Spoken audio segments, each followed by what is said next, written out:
Les Pygmées Aka, installés dans le sud-ouest de la République centrafricaine, ont élaboré une tradition musicale radicalement différente de celle des ethnies voisines et introuvable ailleurs sur le continent africain.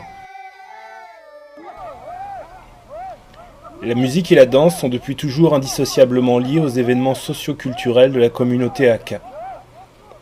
Elles font partie intégrante des rituels, notamment les cérémonies accompagnant l'inauguration de nouveaux campements, les grandes chasses, les rassemblements de campements ou les funérailles.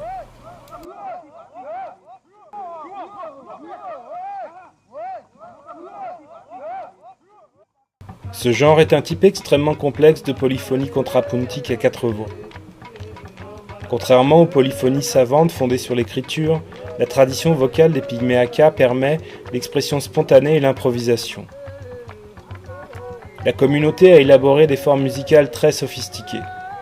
Chaque chanteur peut, au cours d'un morceau, moduler sa voix pour produire une multitude de variations, laissant ainsi l'impression que la musique évolue perpétuellement.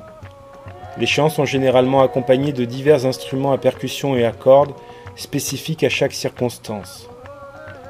Parmi les instruments de fabrication artisanale les plus employés figure un type de tam-tam local, dit anzeko, une sorte de harpe appelée gedale bagongo et un arc à une corde, dite mbela.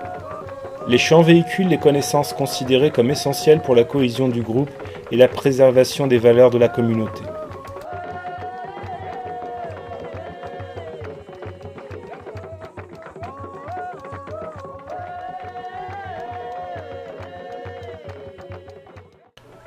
Les danses sont rythmées par des battements de mains.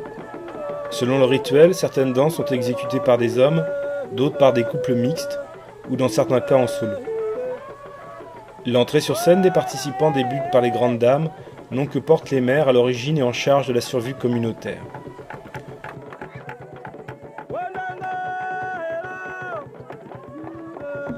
Les femmes vont peu à peu regagner l'arrière-plan pour faire place aux hommes, au premier rang desquels se trouvent dans l'ordre d'ancienneté et d'excellence les maîtres danseurs initiés. Les chants et danses se déroulent autour des instrumentistes qui évoluent au milieu de la scène. Les sources d'inspiration chorégraphique ont essentiellement trait à la chasse. Par exemple, les pas de danse exécutés imitent la progression du groupe en forêt dans une partie de chasse ou du comportement de la foule. Les danseurs les plus talentueux se dégagent du groupe pour exécuter des pas spécifiques.